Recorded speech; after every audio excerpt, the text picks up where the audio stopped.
Buenos días, mis hermanos. Feliz sábado. Buenos días, feliz sábado. Agradecido con el Señor porque nos sigue permitiendo estar en pie, llegar a este nuevo año con vida, y esperemos, mis hermanos, que busquemos más del Señor cada día más, porque vemos cómo las cosas siguen de mal en peor. Y apenas este año comenzó y no lo dejaron comenzar. Ya vemos cómo van las cosas marchando de rápido. Quizás muchas personas van a empezar a ver este tema hoy, pero solo para dejarles saber que ya hoy vamos por la parte número 14 y empezamos hoy en el capítulo número 5, que lleva por nombre Apretando el Nudo. Los demás temas lo estamos compartiendo en mi canal de Facebook y en la página de YouTube, que lleva por nombre Para esta hora ha sido llamado. Y estamos hablando sobre la Agenda 2030, sobre los planes de los jesuitas, de cómo han ido trabajando desde sus inicios hasta llegar a lo que quieren implementar, lo que conocemos como un nuevo orden mundial, ya profetizado también en la palabra. Y a pasos agigantados, cada día nos vamos acercando más y más al cumplimiento de esa agenda. Antes de iniciar con la oración, quiero que leamos rapidito, vayamos a Santiago, capítulo 5. Al libro de Santiago, capítulo 5.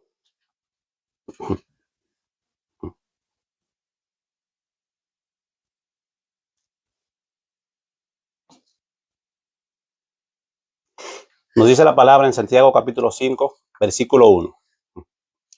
Oigan esto, ustedes los ricos. Vemos la amonestación acá directamente que el Señor le hace a los ricos, pero no a todo tipo de ricos, sino a un grupo específico. Lloren y griten por las desgracias que van a sufrir. Sus riquezas están podridas, sus ropas comidas por la polilla. Su oro y su plata se han enmohecido, y ese moho será una prueba contra ustedes y lo destruirá como fuego. Han amontonado riquezas en esos días que son los últimos. ¿Creemos que estos días son los últimos? Entonces directamente estas palabras se abarcan más directamente para nuestros tiempos. El pago que no les dieron a los hombres que trabajaron en su cosecha está clamando contra ustedes. Y el Señor Todopoderoso ha oído la reclamación de esos trabajadores. Aquí en la tierra se han dado ustedes una vida de lujo y placeres, engordando como ganado. Y ya llega el día de la matanza. Con esa cita que acabamos de leer, más esta otra cita, vamos a iniciar con el tema de hoy. Nos dice esta cita de Profetas y Reyes en la página 43. El peligro acecha en medio de la prosperidad. ¿Es malo prosperar económicamente? Claro que no. El problema está en el amor que se le tiene al dinero y la forma que se usan para conseguirlo. Como ya leímos, esos ricos opresores de los pobres, el Señor va a cuenta con ellos. Como estudiamos el sábado pasado, mene, mene, tekeru parsi. Cada cosa está siendo anotada. Y es interesante el tema que compartió el hermano Freddy el sábado pasado. Mene, mene. Repitió 2 veces la palabra mene. O sea, el Señor confirmando. El peligro acecha en medio de la prosperidad. A través de los siglos, las riquezas y los honores han hecho peligrar la humanidad y la espiritualidad. No es la copa vacía la que nos cuesta llevar, es la que rebosa, la que debe ser llevada con cuidado.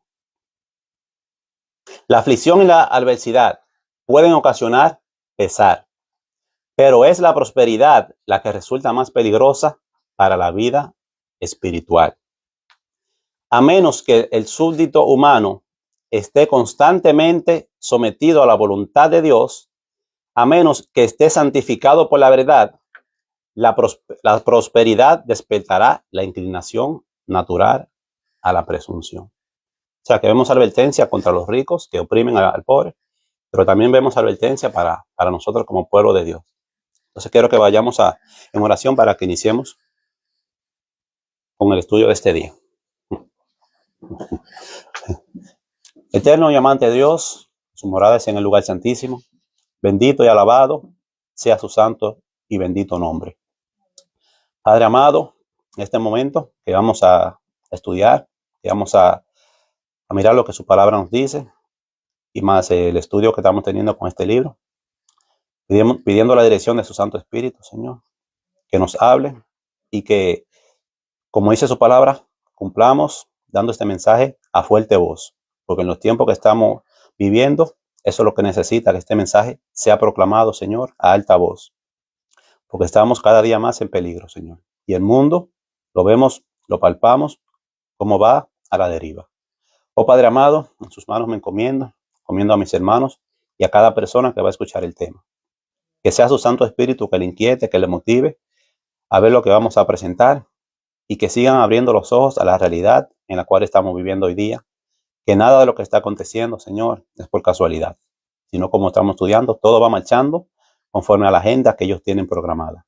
Pero también usted tiene su agenda, mi Dios, y esa es la que queremos ver cumplir, donde su reino ha de durar para siempre. Acompáñanos, Señor, y dirígenos, por los méritos del único que lo merece, en el nombre de Cristo Jesús, mi Dios. Amén, Señor. Amén.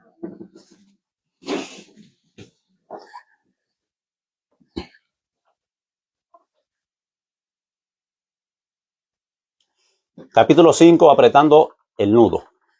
Anteriormente estudiamos que cómo los jesuitas trataron de implementar su banco central, pero no se le dio el plan. Pero en este capítulo vamos a ver donde ya sí ellos lograron implementar el Banco Central de Estados Unidos. Dice, después de los intentos de los jesuitas para destruir a la naciente República de los Estados Unidos, se concentraron en otra meta que se les había escapado durante muchos años. Habían tratado desesperadamente de establecer un banco central bajo Robert Morris, Alexander Hamilton y Nicholas Biddle. Pero cada intento había fracasado.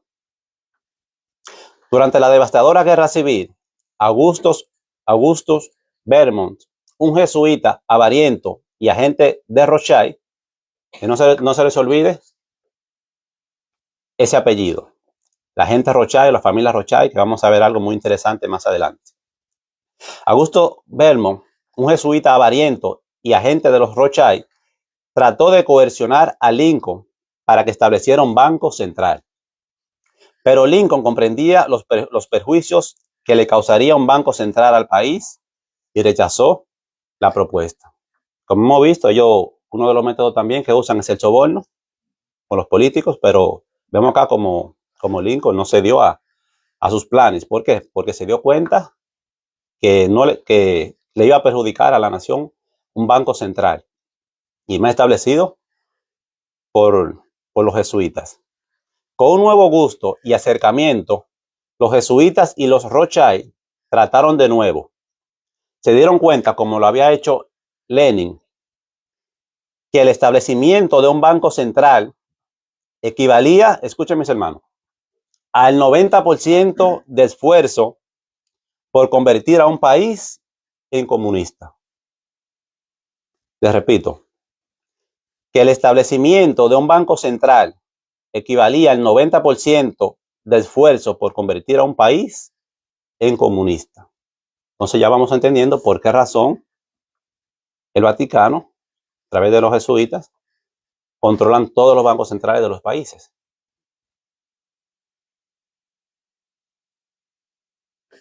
Sigamos leyendo.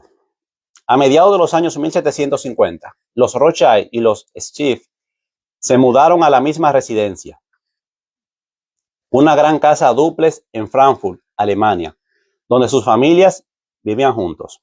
Vamos a ver la unión de estas dos familias a qué llevó. El padre Rothschild tenía 5 hijas y 5 hijos. Recuerden que se está mencionando bastante la familia Rothschild. El padre Rothschild tenía 5 hijas y 5 hijos.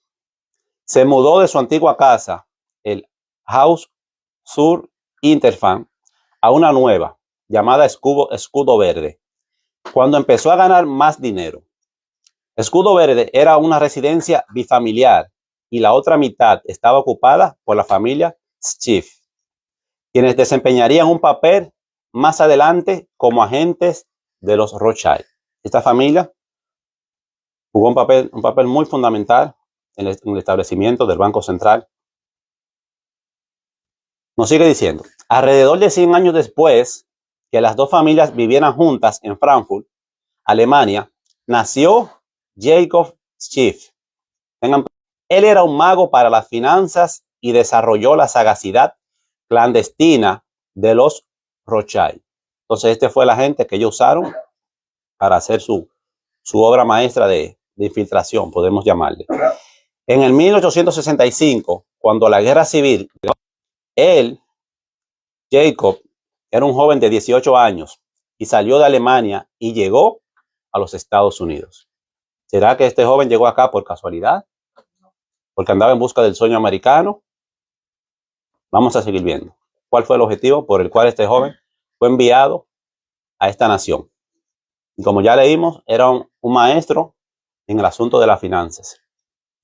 10 años más tarde llegó a ser el socio de la firma de los Illuminatis Kuhn, Loeb y compañía.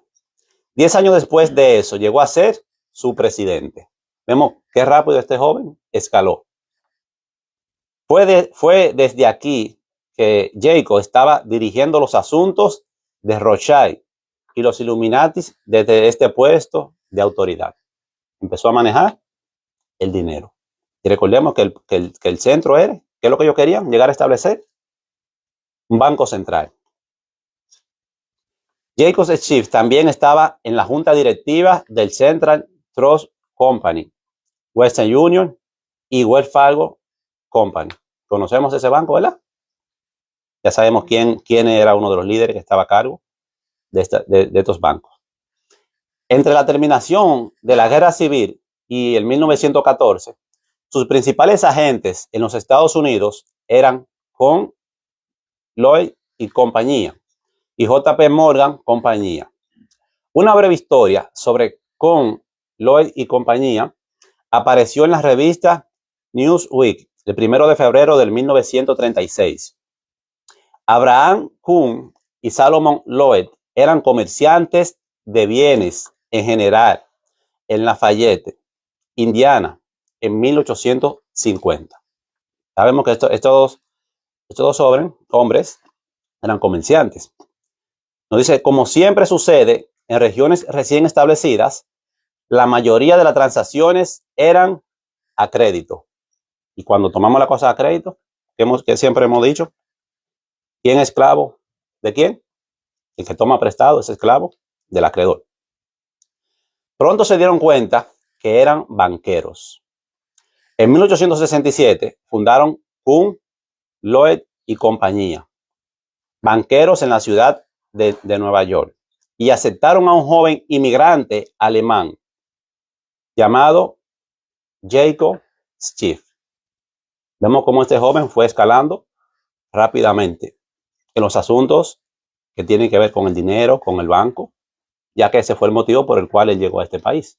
Ese fue su propósito y él vino a trabajar y a cumplir el encargo que a él se le dio. El joven Jacob tenía importantes conexiones financieras en Europa.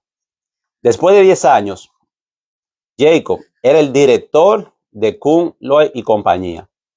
Habiéndose muerto Kuhn y Loeb se había retirado, bajo la dirección de Jacob, la casa trajo capital europeo en contacto con la industria estadounidense. Las importantes conexiones financieras de Jacob en Europa, ¿sabe quiénes eran sus conexiones? Los Rothschild. Y sus representantes alemanes, el MM Warburg Compañía y Habsburgo y Amsterdam. Antes de ver unos datos y una cosa que vamos a ver, vamos a terminar de leer esta página para que entremos de lleno en el tema. Dentro de 20 años, los Rothschild, por medio de su conexión, Warburg Schiff, había provisto el capital que le permitió a John D. Rockefeller, ¿te suena ese nombre y ese apellido? Dentro de 20 años, los Rothschild, por medio de su conexión, Warburg Schiff, había provisto el capital que le permitió a John D. Rockefeller expandir grandemente su imperio de Standard Oil. También financiaron las actividades de Edward Harriman, los ferrocarriles, y Andrew Carnegie, el acero. Combinemos esta declaración con la siguiente. J.P. Morgan entró a la banca por medio de su padre. Conocemos también ese nombre, J.P. Morgan, ¿verdad? Su padre, Junius Morgan, en Inglaterra. Los Morgan eran competidores estrechamente socialmente. La firma londinense de Morgan se salvó de la ruina financiera en Banco de Inglaterra, sobre el cual los Rothschild ejercían gran influencia. Desde eso, Morgan aparece como agente financiero de los Rothschild e hizo un gran esfuerzo para aparecer como totalmente estadounidense. De nuevo, en los años 1800, otro Illuminati alemán fue enviado en una misión desde la casa Rothschild para lograr una meta en este nuevo orden de los siglos. Su nombre era Jacob Henry Schiff. Nació en 1847 y murió en el 1920. Llegó a Nueva York primero con el único propósito de lograr el control de esta compañía. ¿Para quién trabaja? Para el Vaticano. Entonces, ¿quiénes son los dueños quiénes eran los dueños del banco? El Vaticano. Usando la caridad, escuchen esta palabra que yo sé que no suena. Usando la caridad como fachada. ¿Le suena a algún hombre que actúe hoy día como un filántropo, como que quiera ayudar a los pobres? ¿Le suena el nombre de Bill Gates? ¿Cómo salió este hombre en la pandemia? Ofreciendo dinero y muchas de las vacunas para ayudar a los pobres, porque siempre se han interesado en los pobres. De esa misma forma, también dice acá que usando la caridad como una fachada para esconder sus actividades de un solo gobierno mundial, de los Illuminatis, Jacob Schiff llegó a ser uno de los más importantes sucesores de Albert Pike. Ya sabemos quién era Albert Pike, un masón. En conducir a los Estados Unidos hacia la anarquía. Y eso es lo que también estamos viendo hoy día. Un Estados Unidos sin ley. Yo sé que todo lo que estamos acá estamos viendo cómo este país está actuando como una nación sin ley. Entonces ya la palabra nos decía que el amor, que por haberse multiplicado la maldad, el amor de muchos se iba a enfriar. Y ya no hay amor por nadie. Y ya sabemos, cuando nos vamos directamente a esa palabra maldad, lo que quiere decir es quebrantamiento de la ley. Por haberse multiplicado el pecado, el amor de muchos se iba a enfriar. Y no solamente de los que están afuera, también de los que estamos adentro. Como lo expresara Lenin con anterioridad, una de las primeras metas de los comunistas es lograr el control de todos los sistemas monetarios del mundo. Como lo expresara Lenin con anterioridad, una de las primeras metas de los comunistas es lograr el control de todos los sistemas monetarios del mundo.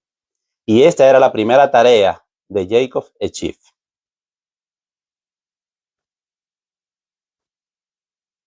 ¿Casualidad que ellos se interesan en tener control de todos los bancos del mundo? ¿Conocemos algún país comunista totalmente? ¿Cómo actúan? Le quiero compartir esto. Miren esta pregunta Me gusta siempre traerle datos que son accesibles a todos, que son sacados de internet. Déjame un segundito. Miremos acá, para que todos podamos ver que yo le hice una pregunta acá a la inteligencia artificial. Yo le puse, en un país comunista, ¿quién controla los bienes? Para que sea ella misma que me responda. Y dice, en un país comunista, el Estado controla los bienes productivos. ¿Quién controla los bienes? El Estado, como fábricas, tierras y recursos naturales. O sea, que hasta los recursos naturales, vamos a poner por ejemplo el agua, la controla el Estado, un país comunista. Te pregunto, ¿va a llegar un momento que el mundo entero va a caer en esto? ¿Va a llegar un control absoluto sobre todo? Entonces ya entendemos un poco lo que acabamos de leer, que el 90% de que un país sea comunista es tener control de su dinero. Entonces ya vemos que no es casualidad porque el Vaticano controla los bancos centrales de todos los países. La idea es que todo pertenece al pueblo, pero en la práctica el gobierno o el Partido Comunista administra y decide cómo se usan y se distribuyen. Los ciudadanos tienen acceso a lo básico, pero no hay propiedad privada de gran escala. No tendrás nada y serás feliz. Y para allá es donde nos encaminamos. Vamos a Apocalipsis capítulo 13.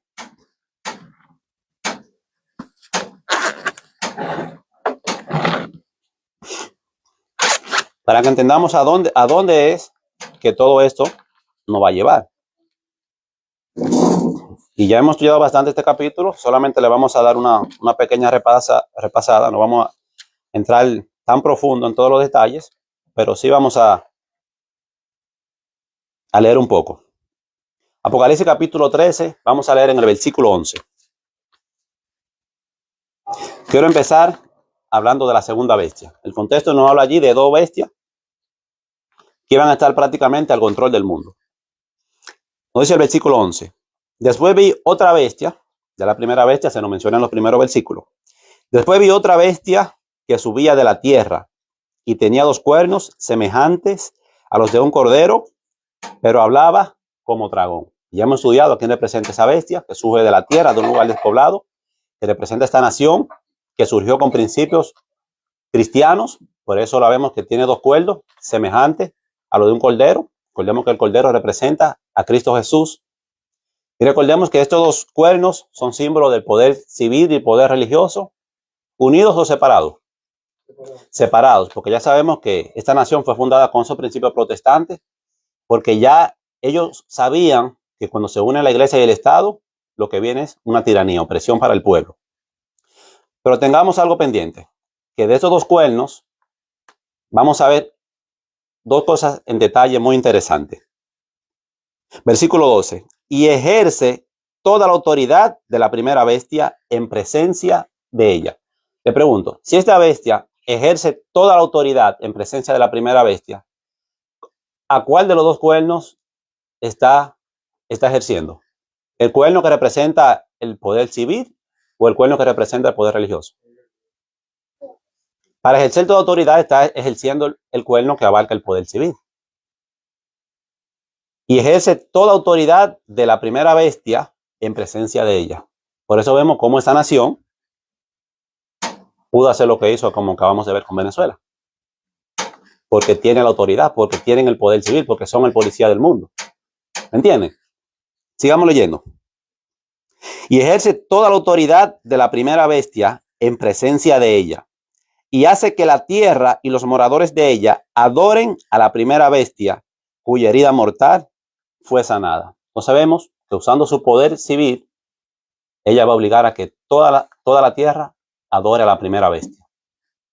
Sigamos leyendo, versículo 13. También hace grandes señales. Te pregunto, ahora hace grandes señales. ¿Cuál parte de los cuernos ahora empieza a usar? ¿El cuerno que abarca el poder civil o el cuerno que abarca el poder religioso? El poder religioso. ¿Me están entendiendo? También hace grandes señales de tal manera que aún hace descender fuego del cielo a la tierra delante de los hombres y engaña a los moradores de la tierra con las señales que se le ha permitido hacer en presencia de la bestia, mandando a los moradores de la tierra que le hagan imagen a la bestia que tiene la herida de espada y vivió.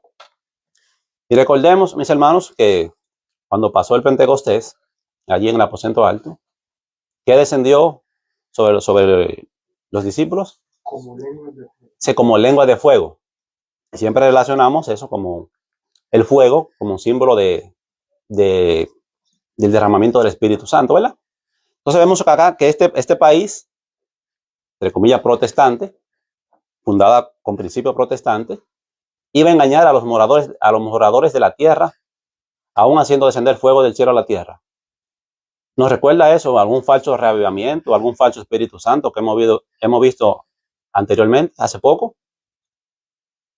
¿Recuerdan lo que dijo el presidente Donald Trump con la muerte de Charlie Kirk? Que mostramos las pruebas, cómo hablaban de un reavivamiento, cómo ese falso protestantismo, ese falso Espíritu Santo empezó a surgir. Entonces, haciendo ese tipo de señales, llamando al pueblo a que se vuelvan a Dios, este país se sigue engañando a sus moradores con un falso cristianismo. ¿Por qué? ¿Quién es que está mandando al pueblo a buscarle a Dios? El presidente. El presidente dando leyes, dando órdenes. Y tristemente vemos como tanto pastores y como las iglesias le creen. Sí, Francisco. Sí, el detalle es, Bras, si no hay reforma, lo demás es falso. O sea, es espiritismo. Porque los hombres pueden hacer o hacen como ellos les plazca sin considerar a Dios. Es un libertinaje o una rebelión contra el carácter de Dios y porque tienen poder, ¿verdad? Y respaldados por un falso espíritu, un espíritu inmundo, entonces hacen señales, pero no están con Dios. Y eso no dice la palabra, que esos espíritus van a los reyes de la tierra. Sigamos leyendo. Versículo 15.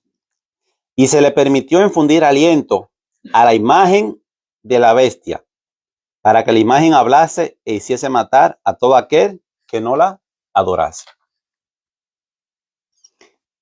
Y hacía que a todos, pequeños, grandes, ricos y pobres, libres y esclavos, se le pusiese una marca en la mano derecha o en la frente, y que ninguno pudiese comprar ni vender, sino el que tuviese la marca o el nombre de la bestia o el número de su nombre. Y acá me detengo.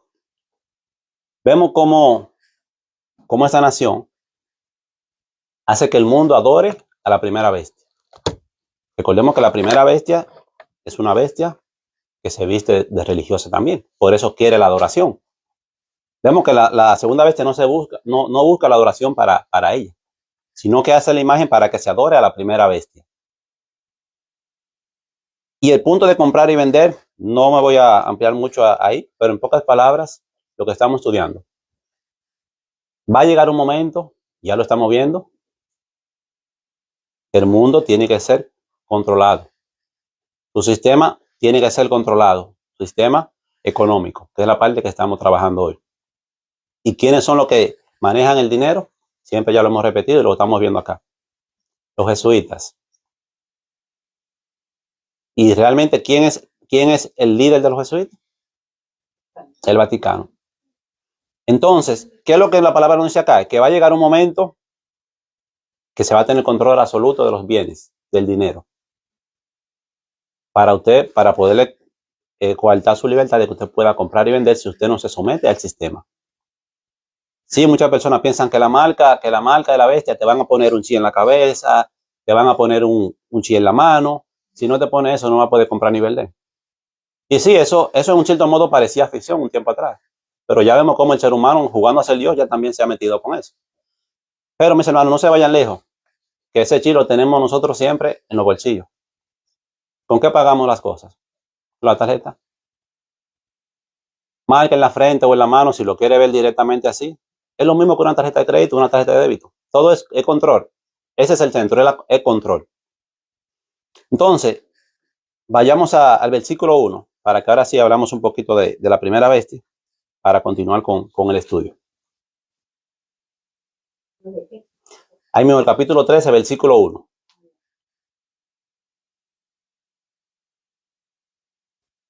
Hablando acá, el apóstol Juan dice, me paré sobre la arena del mar y vi subir del mar una bestia que tenía 7 cabezas y 10 cuernos, y en sus cuernos 10 diademas, y sobre sus cabezas un nombre blasfemo. Ya no voy a detallar todos estos puntos porque ya lo hemos estudiado bastante. Ya sabemos de cuando estudiamos Daniel, capítulo 2, capítulo 7, que nos está hablando acá del sistema papal. Y la bestia que vi era semejante a un leopardo, y sus pies como de oso, y su boca como boca de león. Y el dragón le dio su poder y su trono y grande autoridad. ¿Quién le da el poder al Vaticano? Dios. El diablo, el dragón. Vi una de sus cabezas como herida de muerte, pero su herida mortal fue sanada. Y se maravilló toda la tierra en pos de la bestia. Y adoraron al dragón. Y esa es la palabrita que quiero hacerle énfasis. Que sí se hace mucho énfasis en un chi, en la frente, en la mano, pero donde se habla de adoración, esa parte la quitamos. Esa parte no le prestamos atención. Y ese es el centro de Apocalipsis 13. Más que el poder comprar y vender, es la adoración. Porque eso es lo que va a decidir la salvación de nuestras almas. Entonces muchas personas dicen, cuando llegue ese momento, lo que se queden, lo que no se vaya en el rato, no se pongan la marca de la bestia para que se puedan salvar. Le pregunto, mis hermanos, ¿y qué pasó? Ya no creemos que la salvación es por gracia. Ahora es por obra. Porque cuando usted dice que si yo rechazo la marca de la bestia, yo no acepto esa opresión, yo me voy a salvar. Entonces la salvación ya no es por gracia. ¿Me están entendiendo? Entonces ahora la salvación es por lo que yo puedo hacer. ¿Entendieron? Sigamos leyendo. Y adoraron al dragón que había dado autoridad a la bestia. Y adoraron a la bestia diciendo, ¿quién como la bestia y quién podrá luchar contra ella? También se le dio boca que hablaba grandes cosas y blasfemias. ¿Quién es el único poder religioso que dice que puede perdonar el pecado? ¿Que habla grandes cosas? Vaticano. Y se le dio autoridad para actuar 42 meses. Y abrió su boca en blasfemia contra Dios para blasfemar de su nombre, de su tabernáculo y de los que moran en el cielo. Y se le permitió hacer guerra contra los santos. Te pregunto, mis hermanos, si cuando suceda esto, ya la iglesia va a estar en el cielo, ¿quiénes son estos santos que nos menciona acá la palabra? Y se le permitió hacer guerra contra los santos y vencerlos. Entonces acá nos muestra la palabra que sí va a haber una iglesia que va a pasar la gran tribulación.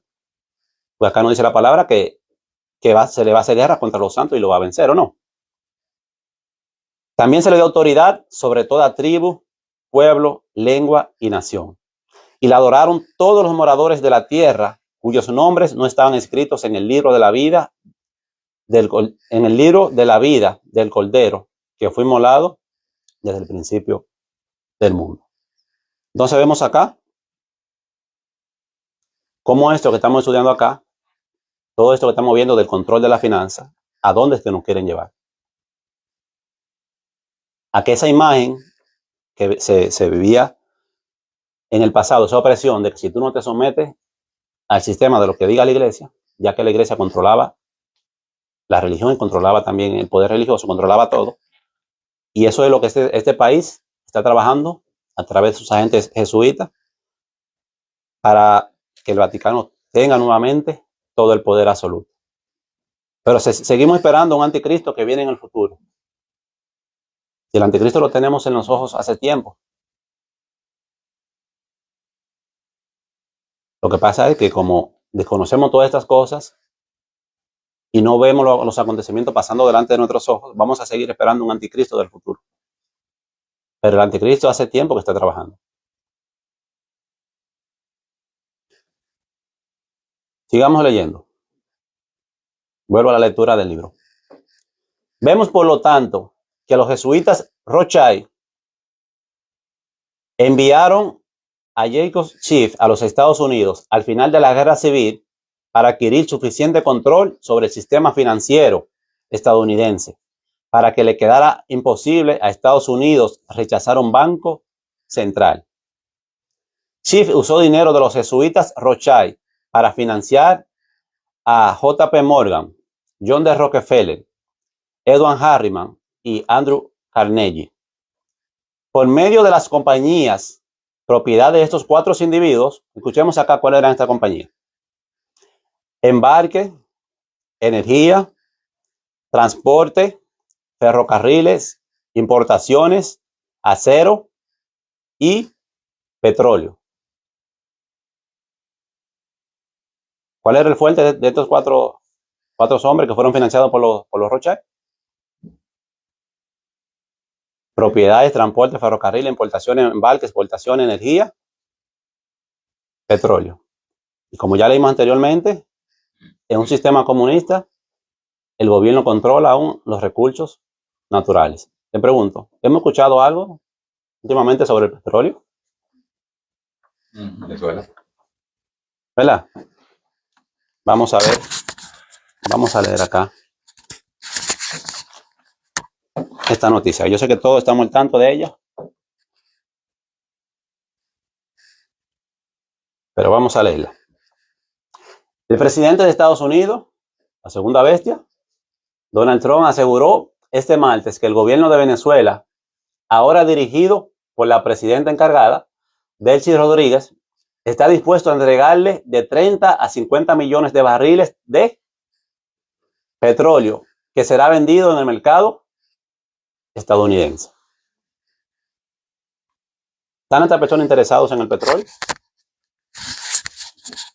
Sí, Francisco. Y lo último que ha estado haciendo estas últimas semanas, que como se dice por aquí, Greenland, que se lo tienen que vender porque tiene muchos recursos y tierras raras y petróleo, gas, y que es importante que eso pase a propiedad de los Estados Unidos.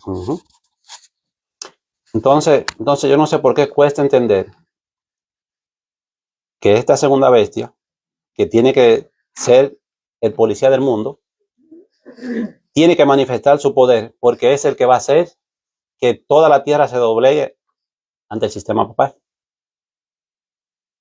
Pero seguimos esperando un anticristo también, un falso profeta del futuro, que va a ser una persona, y todo lo ponemos al futuro. ¿Y quién se encargó de poner todo eso al futuro? Los mismos jesuitas.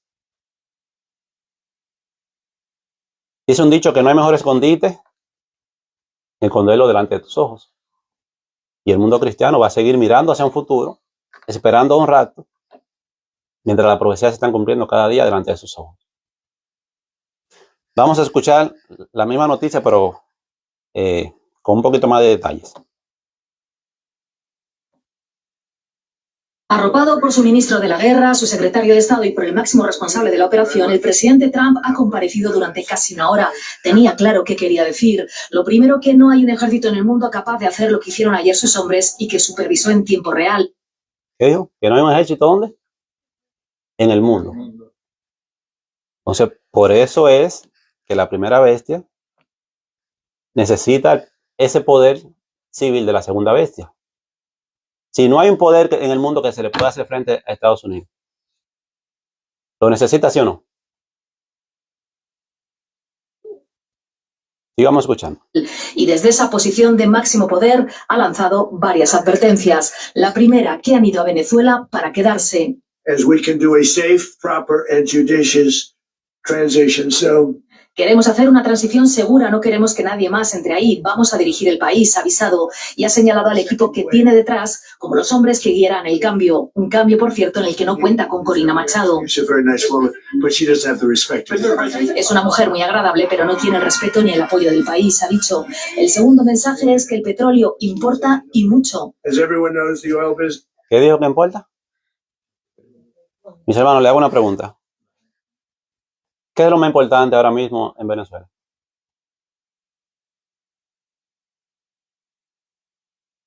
¿Qué es lo más importante ahora mismo en Venezuela? ¿El petróleo o las personas? Humanamente, lo más importante serían las personas. Pero ¿cuál es el punto de él? In Venezuela has been a bust. El negocio del petróleo en Venezuela ha sido un desastre mucho tiempo, prácticamente no extraen nada. Les ha reprochado y avanzado que las petrolíferas estadounidenses serán quienes inviertan millones de dólares para explotar con eficacia esos recursos. Protegerlos es clave para la seguridad de Estados Unidos también. El embargo del petróleo sancionado permanecerá en vigor y mantendrá el despliegue militar en la zona por si fuera necesaria una segunda oleada de ataques, ha dicho. Es la última advertencia que han lanzado él y sus hombres, que los países latinoamericanos tomen nota con expresa mención a Cuba y al colombiano Petro. Que cuide su trasero, han sido sus palabras. Ha rematado Marco Rubio. Cuando el presidente dice algo, lo hace, no se juega con Trump. Y para que no haya dudas, la Casa Blanca ha querido que el mundo viera esta imagen de Maduro rendido. Y un dato muy importante. Recuerdan que anteriormente él había atacado algunas narcolanchas, porque esa fue la excusa. Tenía que haber una excusa primero para poder entrar a Venezuela. Le dije que recordaran un apellido de una familia que hemos mencionado desde el principio. ¿Cuál era? Rothschild. Ok.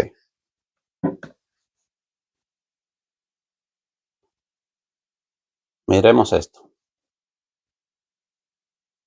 A ver si David me puede leer acá. Well done, Donald J. Trump. That's not Rothschild. ¿Qué quiere decir? Bien hecho. ¿Bien hecho quién? ¿Y quién lo está felicitando? Nat Rothschild. ¿Por qué sale este hombre a felicitar a Donald Trump? ¿De dónde? ¿Por qué no salió otra persona? Nat Rothschild. ¿Quieren saber quién es este hombre? Acá volvemos y le preguntamos a la inteligencia artificial. ¿Quién es Nat Rothschild? Nat Rothschild, cuyo nombre completo es Nathaniel Philip Victor James, como se le diría en español, James Rothschild. Es un financista británico, nacido el 12 de julio de 1971. Es el actual quinto barón Rothschild. Como es una dinastía, al igual que el sistema papal, se muere uno, viene el otro, pero todos siguen con la misma agenda. Es el actual quinto barón Rothschild, título que heredó en febrero del 2024 tras la muerte de su padre, Jacob Jacob Rothschild, el cuarto barón Rothschild.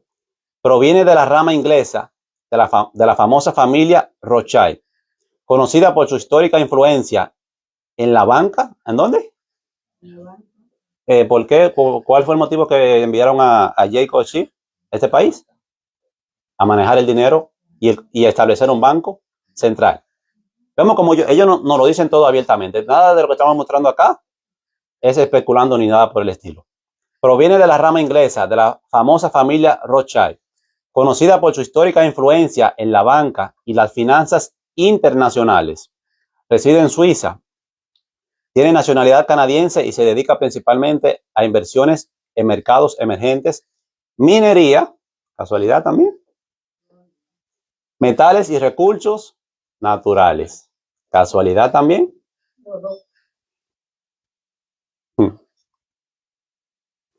Volvamos acá. ¿Qué vemos acá? La Agenda 2030. ¿Será que hay algún punto que podamos destacar en esto que estamos viendo de la agenda?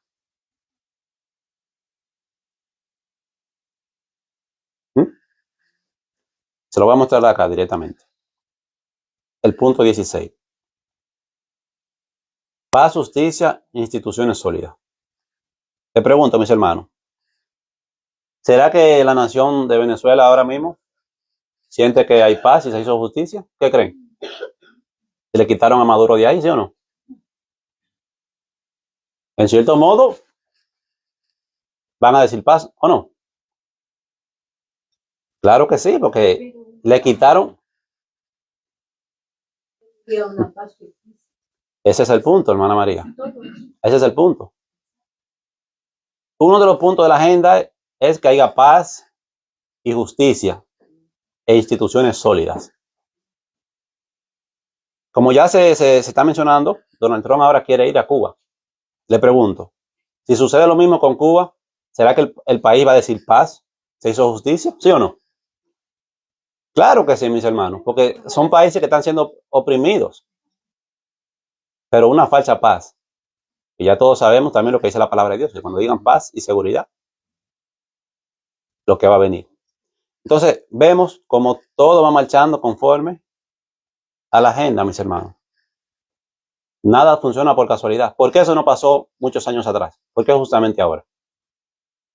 ¿Por qué justamente en este momento?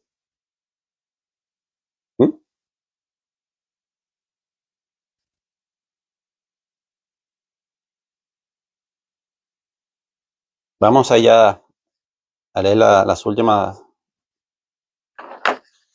líneas para ir terminando ya con la presentación de hoy.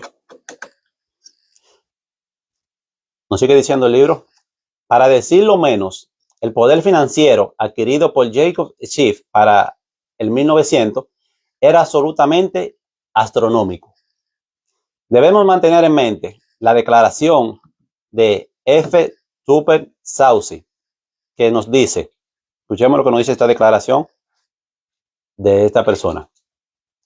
Sabiendo que los Rothschild son una importante familia judía, los busqué en la enciclopedia judaica y descubrí que ostentan el título de guardianes de los tesoros del Vaticano. Sabiendo que los Rothschild son una importante familia judía, lo busqué en la enciclopedia judaica y descubrí que ostentan el título de guardianes de los tesoros del Vaticano.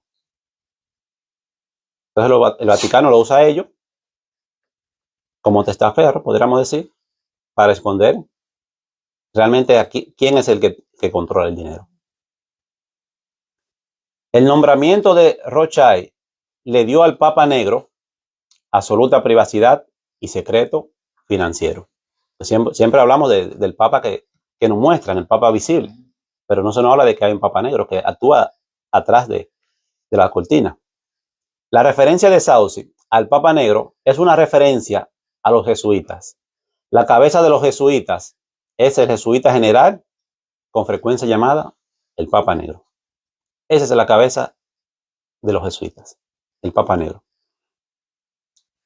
En una implacable búsqueda para abolir la libertad en Estados Unidos, sin disparar un solo tiro, los jesuitas usaron a sus agentes financieros para dominar de tal manera los negocios estadounidenses y el sistema bancario que les fue posible montarle un banco central al inocente pueblo estadounidense.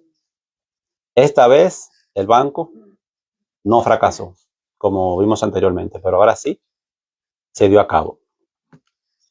Vamos a leer ya la última página, aquí vamos a terminar. Mientras que Jacob constantemente aumentaba sus riquezas, influencia y poder, los jesuitas de Rothschild enviaron a otro agente para completar la meta de establecer un banco central en Estados Unidos. Su enviado era Paul Warburg. A comienzos del siglo, los Rothschild, descontentos con el lento progreso de sus operaciones estadounidenses, enviaron a uno de sus principales expertos, Paul Morris Warburg, a Nueva York para hacerse cargo directamente de su asalto sobre el único verdadero campeón de la libertad y prosperidad individual, los Estados Unidos. En una audiencia del comité, escuchemos acá mis hermanos, en una audiencia del comité de la Cámara sobre Banca y Divisa en 1913, Warburg reveló que él era miembro de la firma bancaria Kuhn, Loeb y compañía. Y nos dice, yo vine a este país en 1902, habiendo nacido y habiendo sido educado en el negocio bancario en Hamburgo, Alemania, y estudiado banca en Londres y París, y haber viajado por todo el mundo. O sea, que no solamente fue este país el centro de ello. A finales del siglo pasado, la gente no estudiaba banca en Londres y París y viajaba alrededor del mundo a menos que tuviera una misión especial que desempeñar. Entonces vemos que este hombre viajaba por el mundo, no era por querer hacer turismo. No. A comienzos de 1907, Jacob, el jefe de la ahora posesión de Rothschild, Kuhn, Lloyd y compañía, en un discurso ante la Cámara de Comercio de Nueva York, advirtió que a menos que tengamos un banco central con un control adecuado de los recursos de crédito, este país sufrirá el más severo y prolongado pánico económico en su historia. Te pregunto, ¿será que si este hombre con conocimiento del dinero, de la banca, da esta advertencia, se le iba a hacer caso? Claro que sí. Poco después, los Estados Unidos se zambulleron en una crisis monetaria que tenía todas las señales de un trabajo Rothschild, diestramente planeado. ¿Les recuerdan lo que estudiamos en el capítulo de los banqueros, cómo actuaron en Gran Bretaña, cómo hicieron que la banca se viniera toda hacia abajo y de la noche a la mañana compraron todo y del momento a otro subió todo otra vez y se apoderaron de todo el dinero de Gran Bretaña? Igual también trabajaron acá en este país. Poco después, los Estados Unidos se zambulleron en una crisis monetaria que tenía todas las señales de un trabajo Rothschild, diestramente planeado. El pánico subsiguiente arruinó financieramente a millares de millones de gente inocente alrededor del país e hizo billones para la élite bancaria. El objetivo de la crisis era de doble sentido. Primero, para hacer una tumbada financiera para los banqueros y para impresionar al pueblo estadounidense por la gran necesidad de un banco central. Y acá terminamos, mis hermanos, con esta parte, la primera parte del estudio de hoy. Quiero terminar leyéndole esta cita.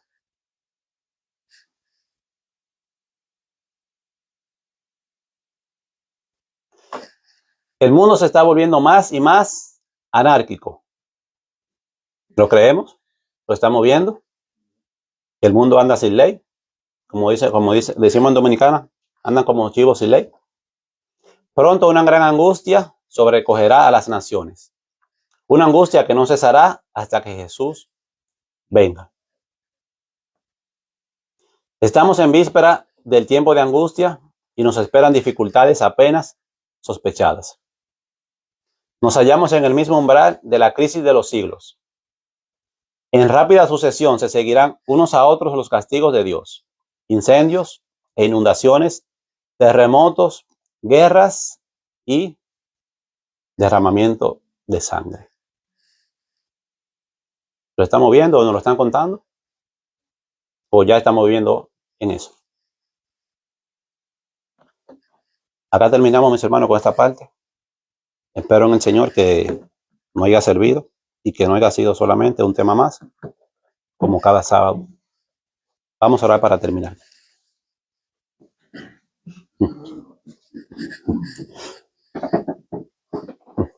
Padre amado, gracias, Señor. Damos gracias porque nos permite conocer y ver cómo el enemigo ha obrado y cómo seguirá obrando. Usted es la luz del mundo y también nos ha dado la encomienda de que somos luz del mundo para este mundo que está en oscuridad. Señor, si no estamos cumpliendo o haciendo bien el trabajo, Señor, perdónanos y ayúdanos. Pero que estas cosas, oh Padre, nos inquieten, no nos dejen tranquilos. Que nuestros ojos, Señor, nos dejen cada día de ser abiertos, porque estamos viendo las cosas suceder delante de nuestros ojos y seguimos inmóviles, como que si nada estuviera ocurriendo. Ayúdanos, oh Padre, y ten misericordia de nosotros. Ayúdanos, porque si nosotros estamos durmiendo, ¿cuánto más aún los de afuera?